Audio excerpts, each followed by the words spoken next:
On this edition for Saturday, September 21st, the U.S. says it will provide defense support to Saudi Arabia. Our house is on fire. Taking the lead on climate change. And in our signature segment, cracking down on gold mining in Peru. Next on PBS NewsHour Weekend. PBS NewsHour Weekend is made possible by Bernard and Irene Schwartz, Sue and Edgar Wachenheim III, the Cheryl and Philip Milstein family, the JPB Foundation, Rosalind P. Walter, in memory of George O'Neill, Barbara Hope Zuckerberg. Corporate funding is provided by Mutual of America, designing customized individual and group retirement products. That's why we're your retirement company. Additional support has been provided by the Corporation for Public Broadcasting, a private corporation funded by the American people, and by contributions to your PBS station from viewers like you. Thank you. From the Tisch WNET studios at Lincoln Center in New York, Megan Thompson. Good evening, and thank you for joining us. The United States will send what the Pentagon says is, quote, a modest number of troops to Saudi Arabia and the United Arab Emirates soon, but is not planning a military strike on Iran. At a news conference late yesterday, Chairman of the Joint Chiefs of Staff General Joseph Dunford and Secretary of Defense Mark Esper told reporters the U.S. is showing restraint after an attack on Saudi oil facilities last weekend that the U.S. blames on Iran. This is the first step we're taking with regard to responding to these attacks, and again, for the reasons I outlined, to help bolster the defenses of Saudi Arabia and provide equipment to both the Saudis and UAE. The second, to ensure the free flow of commerce through the Strait, and third, to ensure we protect and defend the international rules-based order, and try and convince the Iranians to get back on a diplomatic path. The U.S. will also send additional defense systems to secure oil facilities. The number of troops is expected to be in the hundreds. There were few other details released. In Iran today, the chief commander of the Revolutionary Guard appeared at a news conference to say his country has carried out war exercises and is, quote, ready for any scenario. Iran denies any involvement in the September 14th attacks. Houthi forces, who are fighting against a Saudi-led coalition for control of Yemen, first claimed responsibility for the drone and possible missile attacks that knocked 50% of Saudi Arabia's oil production offline. In Hong Kong today, there were violent protests again for the 16th week. Pro-democracy demonstrators threw gasoline bombs at police who responded with tear gas. The protests are threatening to overshadow plans by China's Communist Party to celebrate its 70th anniversary in power on October 1st. And in Paris today, police used tear gas to disperse anti-government Yellow Vest demonstrators who are now in their 45th week of protests against economic policies of the government of President Emmanuel Macron.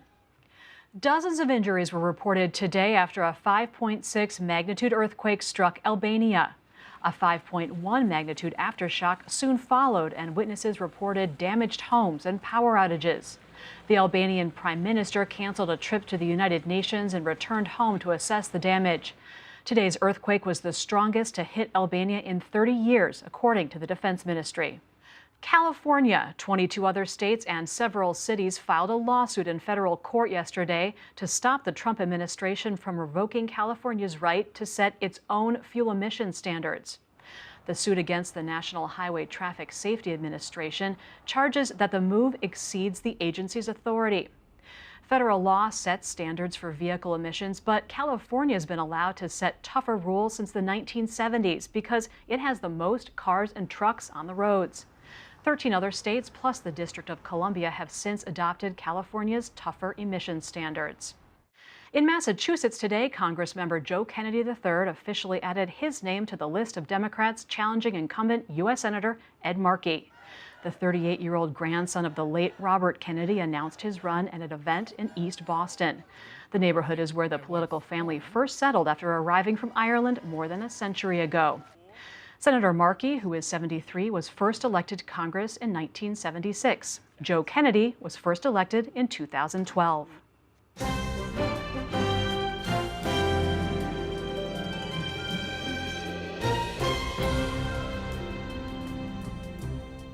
Today at the United Nations, young leaders are gathering for a youth climate summit where they will voice their concerns and offer solutions for a warming planet. Yesterday, millions of young people around the world participated in a global climate strike. Producer Maya Navan and associate producer Nina Jung covered the strike here in New York City for WNET's Peril and Promise initiative, addressing the challenge of climate change. So you guys were downtown yesterday. You were covering these protests. Maya, tell us, what was the scene like? Who was there? There were so many people there. There's reports that there was 250,000 plus people there. And it was really intergenerational. We saw people of all ages really coming out to have their voices be heard. And there was so much excitement in the air, and you just felt this great energy. I will say that the majority of the people were youth, high school students, middle school students, and they were out in full force.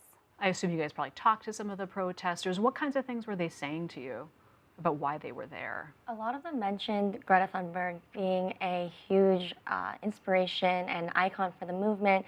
A lot of the posters that we saw referenced to what are now her famous phrases of "the house is on fire," "unite behind the science." These are phrases that Greta has been repeating over and over to the media, and it's what people have been rallying behind. So we're talking about the Swedish activist, Greta Thunberg, and she was actually there, right? She addressed the crowd. I mean, what was that like? It was like a rock star had showed up. As soon as she got on the stage, people rushed towards the stage and were chanting her name over and over, and you just felt this excitement. She's really become somewhat of an icon to young people because I think they really feel, they really resonate with her message. And so it was very exciting to hear her speak, and you could tell that everyone there was listening closely to what she had to say. The protests here in New York were just part of protests all around the world. Talk about the timing. Why these protests now? I think these protests now, because people and youth, frankly, are ready for change. They want to hold leaders accountable, and they're really looking towards the UN Climate Summit, which is happening on Monday here in New York, to see what leaders will do. Will they take action? And even if they don't, and they don't meet their demands, their fire is fueled. They are really excited to continue to have their voices be heard and hold adults accountable, and that's really what the youth keep saying. Yeah, I mean, it seems like this generation has really embraced climate change in a new way, and they're talking about it in new ways. I mean, I think the youth kind of bring a more vibrant energy to a discussion that has been happening for decades. But right now, I think the youth kind of bring an urgency because, as we know, they are the future, and there's this pressure of the 11 years that we have before temperatures increase by 2 degrees. And they're not taking that lightly. And you can see that not just in the amounts of people who are gathering at these strikes, but you see it in more lighthearted ways as well. Like when we were at the strike, we saw really just tongue-in-cheek, like sarcastic signs pointing at meme culture even. I mean, you can't have a Gen Z strike without memes. So just the youth, I think, are kind of poking fun and bringing to light the fact that adults haven't addressed this as the urgent crisis that it is, and they are stepping up to do so. All right, Maya Navan, Nina Jung, thank you so much for being here. Thank you. For more on the United Nations Youth Climate Summit, visit pbs.org/newshour. Destruction of the Amazon rainforest is accelerating, with recent statistics showing 870 square miles was lost in July alone, nearly triple that of the same period last year. And the fires currently burning in Brazil are only part of the story. In Peru, where some 300,000 square miles of forest exist, illegal gold mining has caused devastation of its own. But as NewsHour Weekend special correspondent Leo Schwartz and New York University's Global Beat program report, there's one region where Peru is having some success against the trend. In the heart of the Peruvian Amazon lies a man-made desert. It was once pristine rainforest, but a decade of illegal gold mining has transformed it into a wasteland. Peru is the 7th largest gold producer in the world. The U.S. imports around $2 billion worth a year, despite the fact that an estimated 20% of it is illegally mined in places like the Madre de Dios region. It's a sparsely inhabited jungle the size of Indiana, along Peru's borders with Bolivia and Brazil. Gold extraction isn't illegal everywhere in Madre de Dios, but is never allowed inside national reserves or the buffer zones around them. Government officials estimate that as many as 40,000 illegal miners have occupied these areas, clearing trees, digging pits, and infusing the ground with mercury. The toxic chemical draws the precious gold out of the sand and dirt, but is then left behind, poisoning the landscape. But at least some of those miners are now on the run. In February, the Peruvian government declared a state of emergency in Madre de Dios and sent in 1,800 army troops and police. Today, there are 7 fixed bases and a network of field sites. It's called Operation Mercury. Jorge Cotito is a colonel with the Peruvian National Police. The miners had formed what we could call a paramilitary base, and nobody could enter this area. It was a lawless zone. It was damaging the ecology of the Peruvian jungle and the Amazon, which is one of the lungs of the world. If forceful action wasn't taken, deep ecological damage was going to continue. Peru's part of the Amazon alone makes up the 4th largest tropical rainforest in the world. It's a biodiversity hotspot, home to species found nowhere else. But the destruction of this precious resource has been accelerating. What we see, taking a look at the satellite data, is that 2018 is the highest record on year for deforestation in this part of the Amazon. Luis Fernandez is a former U.S. EPA specialist who now runs the independent Center for Amazonian Scientific Innovation in Peru. A decade ago, Fernandez saw what he calls a perfect storm brewing in Madre de Dios, starting with the construction of the Transoceanic Highway that cut right across this gold-rich land and drew impoverished Peruvians from around the country to previously uninhabited areas. The real tipping point was the economic crisis in 2008, because that is when the price of gold skyrocketed. It sparked a massive gold boom.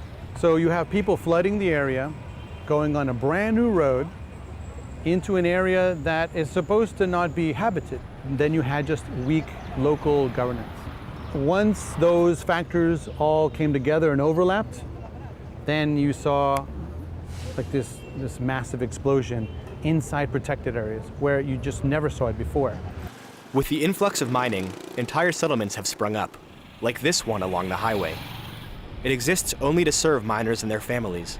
Even under the state of emergency, it remains a dangerous place for authorities and outsiders. Police insisted we film it only with their armed escort. There was a great deal of illicit activity here, from human trafficking to money laundering, corruption, hitmen, even mass graves were found here. This was a totally lawless place, and it was growing. And so, government forces arrived in Madre de Dios with much fanfare, patrolling populated areas and overflying the jungle canopy to identify remaining illegal mining operations. Sometimes they get tips from local residents, as was the case on this day, leading Colonel Cotito to assemble a small field patrol. It went deep into an area called La Pampa, the ground zero of illegal mining. An hour into the mission, the police officers find a man standing alone next to an abandoned mining site and detain him on suspicion of illegal gold extraction. He will be brought back to the main base to be interviewed by prosecutors. The patrol resumes the hunt and soon finds a squalid mining camp. The men here lead them to their nearby dredging platform. It appears to have been recently used. The troops strap dynamite to the rig and then blow it up.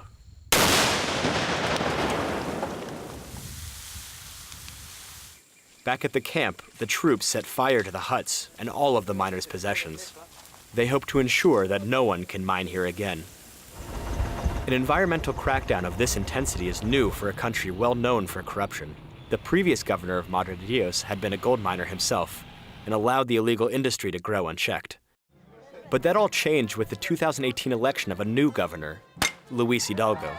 He ran on the promise to end illegal mining and a wave of street crime that had come with it. Hidalgo believes previous attempts were half-hearted. He says this state of emergency will succeed. All of the previous governments have come and conducted interdictions for only 15 days, destroying the machines, expelling the people that were working, and later leaving. And the people would return to those sites. This time, these military bases are the beginning of a program of development and investment that my government has requested. Whether or not Operation Mercury succeeds will also depend in large part on the justice process that follows the interdictions and arrests. There are 80 national prosecutors embedded in the operation, including some specialized in environmental crimes, like Karina Garay. For the crime of illegal mining, we have penalties that can go as high as 12 years, depending on whether the crime was committed in an aggravated manner, like, for example, in a protected natural area. Here in the state of emergency, we can use an expedited process when we see flagrant criminal acts and we don't need more evidence. We can take it to court within 48 hours and within 8 days can receive a sentence. That all happens here, in this unassuming but groundbreaking environmental court. The Peruvian government opened it last year. Besides mining, the court also hears cases on other environmental crimes, like illegal logging and animal poaching. Garay scours satellite imagery for signs of new deforestation or emergent gold pits that require immediate action. We look at the forest, we look at the coordinates, we look at the access points, how we can reach them. And we provide this information to those who develop the operational plans, the Army, the police, and the Navy. Still, she admits, it's a game of cat and mouse. Right now, there are people that have left La Pampa and are invading other areas. Yesterday, we had to respond to a new location based on a complaint we received, and it was indeed full of illegal miners in the middle of operations. We had to destroy everything we found, and this will continue to happen. It will always continue. The financial incentive for gold mining will never go away, says environmentalist Luis Fernandez. Practically speaking, it will be done in places like Madre de Dios because of the poverty that exists in many places in Peru. Gold is literally under people's feet. So if you cut down some trees and dig down in the soil, you can make 10 times or 100 times what you would earn as a farmer in a month, in a single day.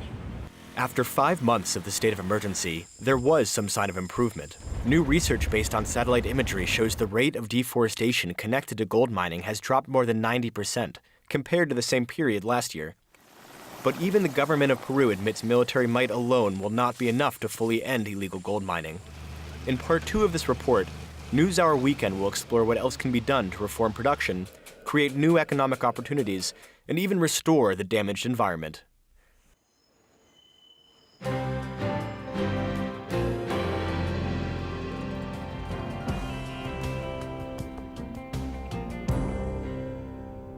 In May of this year, Las Vegas officials approved construction of a new building on its famed Strip. And like its casino neighbors, it's dedicated to machines built to strip tourists of their money in the name of entertainment. But you won't find any slot machines or any kind of gambling here. Christopher Booker has more. When the machines start up inside the Las Vegas Pinball Museum, the sights and sounds of 20th century history come alive. From old-time parlor games to the space dreams of the 1960s to The Simpsons, they all work if you have a quarter to play. This all started over 50 years ago in Michigan, when Tim Arnold, then only in high school, started purchasing pinball machines. But these weren't just to play. Arnold installed his machines in frat houses and in the basement of a local pizza parlor. It was an easy way to make money. All my friends had paper routes and they had to get up in the morning and slog through the snow. And I would just go take money out of pinball machines. It's a great racket. I would buy a game, put it out, run it till it paid for itself, and then just stick it back in storage and go buy another one. It's like baseball cards, only bigger. In 1976, Arnold, along with his brother, opened a pinball arcade in East Lansing, Michigan. This was the first of what would be 7 separate pinball arcades. But in 1990, Arnold sold his interest in the arcades and decided to retire and move to Las Vegas at the ripe age of 35. Do you have a favorite? As a curator, I'm not allowed to have an opinion. My job is to present the work as a whole and let people figure out what they like themselves. And truthfully, I've had so much of this for so many years, I'm kind of over it. Really? Oh yeah. Do you go home and interview your cat? When you get off work, you do something else for fun. Since his first purchase, Arnold's collection has grown from 1 machine to over 2,000. 250 of which are now here in a warehouse just outside the Las Vegas airport for anyone to come and play. And word of the museum has spread. Arnold says people come from all over the world to play, often falling victim to a strange phenomenon when they walk through the door. They come in here and they're walking down a row and all of a sudden they stop dead. And they say, there's the game. The first time I kissed a girl, I was playing that game. And they do what we call the nostalgia lockup. Because things like movies and music, you can relive all that stuff on the internet. But you haven't seen this pinball since you were a kid. It's still up in your brain somewhere. And then you see it again and you just lock up.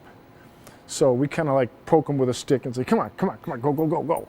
This is an actual toy factory that was at Disneyland. It delivers an actual plastic toy that you saw made in front of your eyes. There's less than 100 of these left in the world. And I've had people that come in here and again, just do the nostalgia lockup. I was at Disneyland and I bought one of those Donald Ducks. But the Pinball Museum is not just about getting people to journey into their past. It functions as a social club, with all of the quarters, after operating costs, being donated to local charities. We're like a Kiwanis Club or a Lions Club. We get together after work, hang out, and do fundraisers that help people that help people. Do you think people who come through the door, who've heard about the Pinball Hall of Fame, are understanding that this is part of a social cause? No, because we don't really push that. I don't really want to waste their time giving them the backstory. I just want to turn them upside down and shake all their tourist money out of their pockets. Arnold has shaken enough pockets that he recently purchased a plot of land in the most valuable part of Las Vegas, the famed Strip, where he plans to build a bigger museum to house 700 of his machines. It's slated to open sometime next year.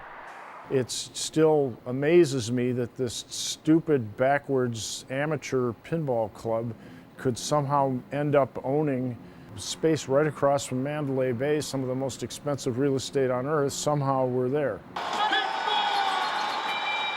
Is there a pinball machine that you've been looking for years but can't find, or that's really rare? I was going around when these things were unwanted, when I could literally go to a warehouse and buy all I wanted for $50 to $100. And sometimes it cost me more to rent the truck to bring them home than it did to buy the machines. And I've had old coots down in the south, just as I'm getting ready to pull away, says, I wasn't going to say anything, but you guys are a bunch of dopes. You just gave me $100 a piece for stuff I was going to take to the dump. One person's trash is another man's treasure. Right, right. This is PBS NewsHour Weekend, Saturday. Climate action is one of the main topics as the United Nations General Assembly gets underway here in New York City. Yesterday, leaders of indigenous people from countries around the world gathered to ask for support in their efforts to protect the environment and confront the effects of climate change on their lands. Indigenous rights! Act now! Indigenous rights! Act now! Leaders from Brazil, Ecuador, Costa Rica, and Indonesia, all part of the Global Alliance of Territorial Communities, asked for help with a wide range of issues at a breakfast yesterday, including destruction of the Amazon rainforest. We are expecting from the United Nations Climate Change Conference to have a space to denounce it and to get some help from all the leaders that will be here. This is not only a crime against the environment, but against all of humanity. Indigenous peoples in the Amazon, who call themselves guardians of the forest, patrol their land and say they are facing increasing violence from illegal loggers. Also of concern, forest fires in Indonesia, often started for clearing land for palm oil plantations that have destroyed more than 800,000 acres. We're talking about climate crisis, climate emergency now. The burning in Amazon and the burning in Indonesia. Now, it is very clear that all is done with the target of clearing up the land for private companies. A representative of the Indigenous Peoples Group will be on hand for the United Nations Climate Action Summit with business, government, and environmental leaders on Monday. The UN says climate change is the defining issue of our time.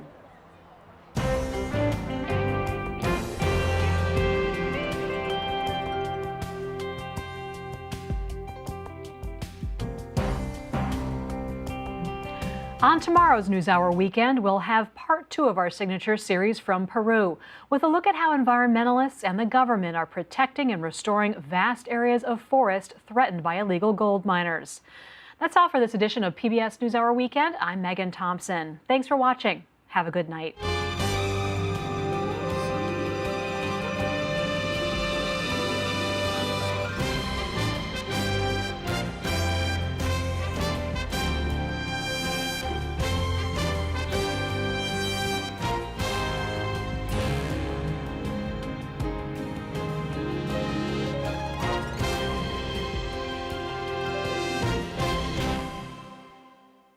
PBS NewsHour Weekend is made possible by Bernard and Irene Schwartz, Sue and Edgar Wachenheim III, the Cheryl and Philip Milstein family, the JPB Foundation, Rosalind P. Walter, in memory of George O'Neill, Barbara Hope Zuckerberg. Corporate funding is provided by Mutual of America, designing customized individual and group retirement products. That's why we're your retirement company. Additional support has been provided by the Corporation for Public Broadcasting, a private corporation funded by the American people, and by contributions to your PBS station from viewers like you. Thank you.